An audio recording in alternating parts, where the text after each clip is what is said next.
സംഗതിയൊക്കെ ഉഷാറാണ് കേട്ടോ മക്കളെ.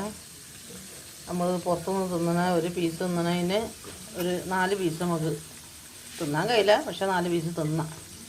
അത്രയും സാധനമുണ്ട്. പിന്നെ മറ്റുള്ളവരോട് ഏറ്റെടുത്ത ചാലഞ്ച് അതുകൊണ്ട് കുഴപ്പമൊന്നുമില്ല, വലിയ റാഹത്താണ്. ഇനിയും പൊരിക്കാൻ 3 പീസ് ബാക്കിയാണ്. പിന്നെന്താ, അടക്കള ഫുള്ളും നാശമായിട്ടോ. വേറെ ഒരു കുഴപ്പമില്ല, എല്ലാം ബാക്കിയാണ്. എല്ലാം നല്ല റാഹത്തിലുണ്ട്. പക്ഷേ ഒറ്റൊരു കുഴപ്പമുള്ളൂ, ഫുള്ള് നാശമായിപ്പോയി. ഒക്കെ പഴയപടി കൊണ്ടുവന്ന് അത്രേ ഉള്ളൂ. അപ്പോഴാ എല്ലാം നല്ല പോലെ തന്നെ അല്ലേ? കണ്ടോ?